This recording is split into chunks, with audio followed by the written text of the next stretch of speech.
Welcome into Odds Checker Saturday MLB video. I am Drew Martin. He's John Laghezza. We are breaking down some games on the Saturday card. Also going off of little trends, angles to win some winning bets going forward.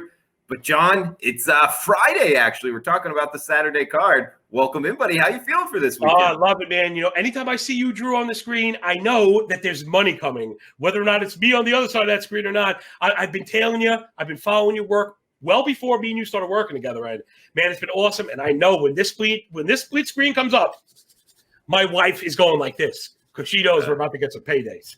Let's get after it then, a little Johnny Manziel style. So Gene Jetson. Yeah, absolutely. John, actually one of the games I know we're lined up on here is the Houston-Minnesota game. We get Garcia and Berrios minus 112. I'm seeing actually some books at minus 115. And guys, we're talking a little bit later on Friday for the Saturday MLB card here. 9.5 being the total. Houston at Minnesota, 7:15 Eastern here, John, on Fox, actually, a nationally televised game. So a lot of tickets probably going to be written here, John. I'll throw it over to you first, though. What are you liking, Astros and Twins? Man, I love this Luis Garcia for the Astros. Yes. He is one of my favorite young pitchers, and these are my favorite players to bet on before these guys become the new gold standards, right? All the great pitchers that we know at one point were newcomers and just cutting their teeth. And I think, you know, the history we've seen from Houston being able to develop legitimate major league threats, I believe Garcia is the next one of those. And the numbers really don't lie. 2.75 ERA, the whip right at 1, the 20+% K minus walk, everything we like to see. Now I want to get into something that you and I have talked about at length this year. We hear a 46% fly ball rate. And 2 years ago, Drew, that would have had us maybe doing conniptions, and it was almost a non-starter. But now this year, we got to be a little more careful with the ball. We know it's not carrying the way it was. So we kind of have to parse out these elevation baskets. And that's where you really see Garcia start to shine. His hard hit rate below 30, his blast rate, that ever important blast rate, just very quickly for people unfamiliar. A blast rate is, think of it as the ideal subset of barrels, right? It's the barrel of barrels. It's the best possible outcome for a batted ball event.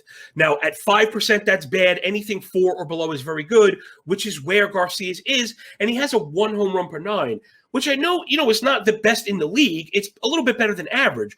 But 46% fly balls to only 1 home run per 9, you're doing something right. You see that reflected in the expected WOBA. That number is at 285. That is excellent. And it's a very deep arsenal, Drew. Something that I like to talk about because, you know, baseball being very unpredictable, right? We don't know what pitcher is going to have what. So if a pitcher only has a very good slider and he doesn't have that slider, he's left with empty pockets. Right. Garcia has a very deep arsenal. Check this out. I mean, I'm learning more about him every day.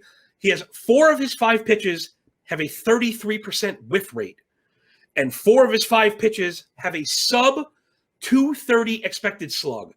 So expected slugging is a very good way to gauge a single pitch, right? Because that's what happens on the single pitch itself. Man, 500 slug being a benchmark for an all-star, 600. You know, this is incredible to go the other way, right? To go into the 250, should have been a quarter of a base. Garcia's just been excellent. I'm telling you, it's only a matter of time before everybody is on him. We've seen him go 6 innings minimum with 1 earned max each of the last 3 times out. I think it's all systems go for Garcia. Minnesota's struggling. They're losing players every day. Kirilloff just went down for them. Now, granted, on the other side for Minnesota, Berrios is very good. Sure. But he struggled with the power. He has really struggled with power metrics. Just really quick, the line drive rate over 25, the bow rate in the double digits, and that blast rate I mentioned, his is over 6. Okay, so if 4 is very good and 5 is the average, once you're at 6 or above, you're starting to get in trouble, and that answers the home run rate for him and that expected WOBA on contact, which, again, is just a measure of balls when the stick gets on the ball. So the Berrios does not walk a lot of people. When contact is made, it's been really good contact, and we've seen it. Earned runs allowed, 4 earned runs or more in 4 of 12. And if I could touch it off, I don't know if you saw the splits, Drew. He has a 2.8 ERA at home, on the road. He has a near 5 ERA at home. And right now, the Astros are hands down the best offense in the league. So This one, I think, Barrios can even be good, and I think we're going to get this one. I'd be surprised if the Twins get Garcia for more than 2. Man, it's very hard to imagine any pitcher getting out of a game without giving up at least 4 to the Astros. So I really like this one. The Astros bullpen just cleaned it up. We know the Twins bullpen has struggled. So I'm really going to hit this one early because I'm afraid this line is going to start getting away from us if we're too patient here. Sure, John. I was picking up a lot of what you were laying down here. I mean, it's not like I went through and circled Barrios on the schedule for Saturday and like, oh, I'm looking to fade him. It wasn't that type of handicap, but last time out, he did give up 4 earned runs. Yeah. It's more of he's going up against the hottest offense in baseball right now. I mean, almost by any metric the last week, Houston is absolutely smoking the ball. Yeah. Number 2 lineup over the course of the season against righties here, John. You talked about the bullpen. Minnesota's bullpen isn't good. And the thing about Barrios, he's not going real deep. His numbers are decent. He's only going 6. The occasional 7. It's not like he's going to go the whole game, especially against this offense. And I was loving what you were saying about Luis Garcia. The fact of, me and you were both it used to be in the financial industry. We're still buying, I feel like, a little bit low on him. Yeah, seeing the hot lineup in baseball, John, with him on the hill at -112 right now. Are you kidding me?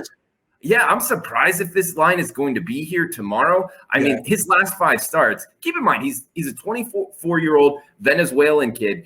And I don't think a lot of people know of him, John. I don't really know what constitutes as a rookie, what's not a rookie. I mean, he had 12 innings last year. I would still call him a rookie this year. Yeah. Because I normally focus more about, it's funny. You make a very good point about labeling rookies and not. For me, it's more about notoriety than the label of rookie or second-year player because he's under the radar regardless. And the fact that he has this kind of production – and he's tied to that offense behind him is kind of ridiculous. Mm-hmm. That offense almost makes you a favorite, at least a slight favorite, which 110 is. Right off the bat, give me a very productive starter. That number should begin at 135, -135 for the Astros. One thing I wanted to mention that, of course, you bring up, again, whenever you and I speak to it, just all the good stuff kind of comes out. You mentioned Barrios with the distance. The Astros disciplinary basket is possibly the best in the league. Yes. So the K rate is at 19. The walk rate is at 11. That's an 8% K minus walk rate. But aside from just that being impressive on its own, the standalone value of that equals a lot of pitches thrown, right? They don't chase. The Astros have the best chase rate in the league last 7. That number is below 27%. They don't chase, they walk, they don't strike out. And then we know when they actually make contact, which they do very well, it's the tops in the league. The bow rate is at 10%. They have a 4.19 team WOBA last 7. I mean, the Astros right now, you just cannot mess with them. If the pitcher wasn't any good, I think we could have some degree of confidence that the offense could carry us. I mean, it's reasonable. So the fact that I think we have the pitching edge as well, this one is a slam dunk for me, Yeah, and to speak to your point of, the Astros, in terms of seeing a lot of pitches with their walk rate, strikeout rate the way it is, Barrios has thrown 95 or more pitches in 6 of his last 7 starts, John. He's a pitcher that throws a lot of pitches. It takes him a while to get out. So that combination together, we're going to get to this bullpen, or at least we could project with high confidence that we're going to get to this Minnesota bullpen pretty early in the game. 7. He's not going 7, Drew. And I'm with you. I think, some people like to think, he's going to go 3 and get blown out. Let's be realistic. What's realistic? He goes 5, he gives up 3, and the Astros worked him for 100 pitches, and then that's it. And where we're going to look to win this game is in the 6th and the 7th. Love this breakdown, John. Also, last stat here, Garcia, his last 5 starts, 29 innings, only 6 earned runs, 19 hits. He only pitched 79 pitches his last time out, made it through 6 innings, 3 hits to the Toronto Blue Jays. Pretty good lineup there. So this matchup, guys, I doubt this number hangs around very long on the Houston Astros. -112 right now is what I got down. What about a half hour right before we started this show, John? Actually, I want to bring up something, John, off the cuff here, because we're talking about where the line's movement with most of the people probably watching this Saturday morning, although some on Friday night. And guys, keep in mind, we're going to be doing this each week going forward here on OddsChecker. John, last week we talked about New York Mets. with DeGrom on the hill, and we both said, hey, why is this only minus 120? Yeah. I believe, against the Padres. It actually moved against us. Yes, to the I fact can where, believe that. Yeah, he ended up, I think I got down at plus 102. I added to my bet, John. Yeah. I wanted to bring that up because it was against the Padres. It moved against us. We cashed the ticket on it. But still, I was surprised to see all that money go against DeGrom. Do you have any quick thoughts on that? Yeah, well, I think my quick thought there is how much I really respect your work, and it's because of the confidence you have in yourself. You and I have spoke about closing line value, and it exists. There is something to be said for the wisdom of the crowd over a very large sample. There are times where you have to have faith in your own work. I use my model to cap. You use your own process to cap. We both came up with the same thing. And guess what? It's really not that much of a leap of faith to see DeGrom is the best pitcher on earth. And he should be in at 135. So he was 115. We were expecting to go to 135. It went towards 105. And just like you, Drew, I will not be influenced by the masses. I continued my move. I completed my bet. And we cashed that ticket pretty easily on the back of Jacob deGrom being awesome, doing Jacob deGrom things. So sometimes the market can outsmart itself. So thank you. I'm glad you brought that up again because you know what? A week, sometimes so much happens, it slips the mind. But I remember thinking that, and I could not believe that the majority of money, right? Remember, Vegas doesn't predict winners. That the majority of the money was saying Padres. Musgrove is good. He's not Jacob deGrom. I mean, no, I'm with you. I'm with you on that. And hey, John, I wanted to bring up another game here. You got the Yankees hat on. We get the Yankees at the Phillies. Taillon versus Velasquez. Velasquez last two starts here for the Phillies. By the way, guys, 9.5 being the total. We're talking late here on Friday. Minus $1.25 on the Yankees. I bet the Yankees here, John, at the Open. Last two starts for Velasquez. 9 earned runs in only 7 innings, 4 walks on that. I have him circled as watch out here. Now he's going up against the Yankees lineup. Top 10 lineup the last week here. They're seeing it well. Taillon, his last 3 opponents here, John, not great numbers, but still 15 innings, only 6 earned runs. He's kind of working his way through. And that was against the Rays, the Red Sox, and the Chicago White Sox. 3 solid lineups here. We get the better bullpen and the better team against the handedness of the pitcher, that being the Yankees against righties, the hotter lineup as well. I bet the Yankees minus $1.25. Interested in your thoughts on your New York Yankees. You and I are pretty in sync. That was the one that just missed my cut for the show. And I was actually happy to hear you say, because then I knew there was some kind of underlying validation there. Yeah, you really got it. I mean, Vince Velasquez, I think people are getting a little bit fooled by some of the early production. Again, we're in the game of small samples, right? We're betting on a 9-inning game. Sometimes we're betting on a 5-inning game. The numbers I like to go after, Vince Velasquez has. So the walk rate at 14%, the barrel rate up in the double digits, the home run rate up near 2 per 9. Those are always a good place to start to attack when you're betting. Vince Velasquez, all the other things, a lot of those can be explained away. Batted ball luck. You cannot explain away a 14% walk rate. You cannot explain away a 13% barrel rate. And again, it's funny. The Yankees have had, I guess you'd call them like extreme highs and lows, right? There's been an extreme variance with the Yankee lineup. They were red hot. Then they went into the tank. And then they go white hot again. And I think, Drew, something, again, you and I have mentioned quite a bit here is the influx of, I'm going to call it square money, and I'm not trying to insult anybody, but amateur money, retail money is what I mean, right? It's not to make fun of anybody. But as states legalize sports betting, more and more people are betting, and more people bet on the Yankees to win. I mean, that's just a function. That's a function of the retail market. Okay, we see that reflected in these giant VIGs, in these giant lines, which we love to take advantage of when they're in our favor. Right. So sometimes you got to let the public do their thing. Where we benefit from this is when the Yankees start playing poorly, you see the money just get sucked out of that. Yes. The life sucked out of the Yankees. And now again, they're minus 120 to Vince Velasquez. This is the Yankees already started hitting. All right. Remember, you and I often talk about trend indication. We're not here hoping for the Yankees to get off the bat. That already happened. Last 7 days, Yankees, top 5 in the league in homers, average, OBP, OPS. The K rate is down below 21%. The in-zone contact rate up over 88. The barrel rate over 11. What does that sound familiar to? Vince Velasquez is 11% barrel rate. This is a very bad comparison for Vince Velasquez. I think he's in trouble, and I think he may luck out a little bit. They're saying Stanton sit. It may not matter. Plus, he'll probably get a pinch hitted batter too. There's no DH in Philly, but I don't even think it's going to matter. I think he's in a lot of trouble. Again, you pull the threads on him. The carriage is turning into a pumpkin. Vince Velasquez is kind of what he is. We've seen it for a long time. He hasn't made any of the changes to change my opinion of that. So I'm loving that. And I've seen it at -$1.25, -130. I'd probably even go up another $5 to -135, to be honest, because I think you're going to lock that one up pretty easily. Nice, guys. We got one more game. Also, bring up a situation here.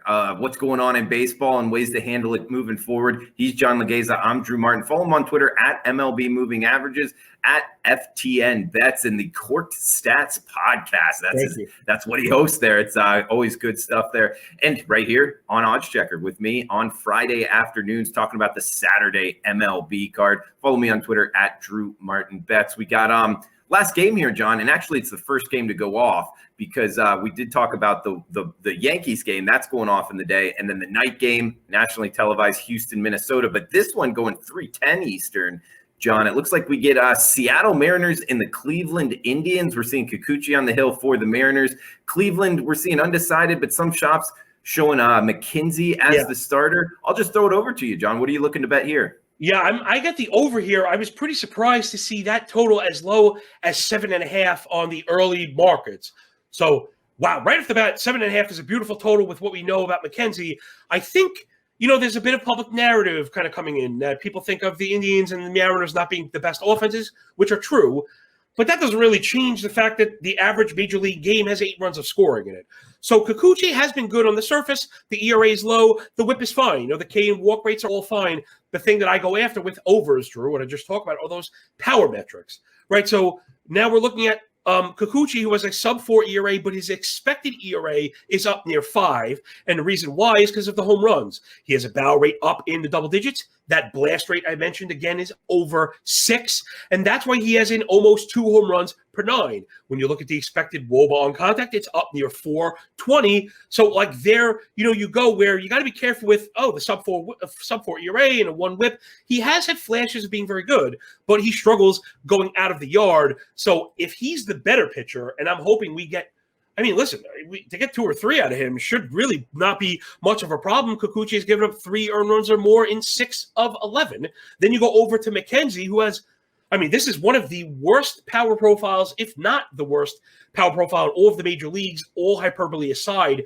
19% walk rate, 57% fly ball, 53% hard hit via StatCast. So just real quick for people that, and not to say get confused, but wonder about hard hit rates. When you see a hard hit rate on Baseball Savant, it's a raw metric of 95 miles an hour. And when you look at somebody like Fangraphs, they actually use Baseball Information Solutions, which is subjective. But the idea for McKenzie is 57% of the balls are in the air, 53% of those are at 95 miles an hour, 8% of those are blasts, and 2 home runs per 9. So again, that's right there. Having a pitcher with that metrics, I don't think you could have a 7.5 total because you have a pitcher that is in line to give up 5. And now he has to have a bullpen behind him too. Let's say he even gives up 5 through 4. Then you get into the bullpens, and one of these bullpens is worse than the other, Drew. They each have a ERA north of 6 last 7 days. They both have a whip north of 1.5, and they're both giving up more than 1.5 home runs per 9. So I feel like even if one of those kind of pieces of the puzzle weasel away from us, get away from us.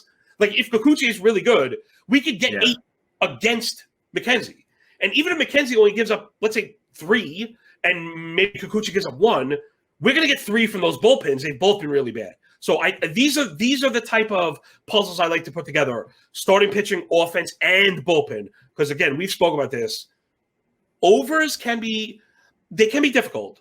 I like to take them for the full 9 because of the extra inning rules. So again, people, if it's 7.5, gotta love that because that's a great low number. We've been seeing 6-7 runs scored in extra innings alone lately with the runner starting on second. So I just love that total right off the bat. You give me a couple, not to gas cans. I don't mean to get on Kikuchi like that. He has been much improved. But 2 home runs per 9 is not any good in a game where, I mean, he's going to have to keep them below 3. So good luck with that if you're giving up 2 home runs. And is there kind of like a guardrail you would put on, how high not to bet this total? Because it is a real early looking market here. We're not 100% sure. Yeah, so for me, 7.5 is a smash.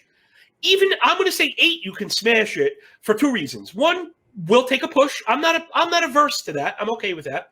But 2, I would say, Drew, something else we've talked about is at 8, if we can get the game to 4-4, we guarantee the win. Okay. So 8 is okay.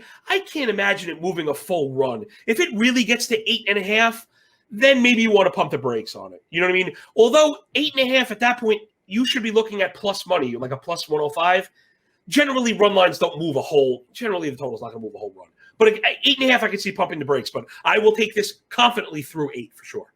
Okay, good stuff, guys. And before we end this, John, because we are up against the time, I wanted to bring up, something. Garrett Cole, their New York Yankee, got asked the question of would he be using the sticky substances, however you want to put it. I want to just throw that over to you on your thoughts overall and what's happening with MLB right now. And also, are you using this in your betting in terms of maybe looking at overs, betting against certain pitchers, anything of that nature? What's the sticky substance in MLB happening right now? Yeah. Well, it's a sticky situation, Drew. No, I'm sorry. I like it. I've been doing that all week. I've been doing them all week. I'm here for you. No, really, though. And again, this is what we talk about. These things are interesting.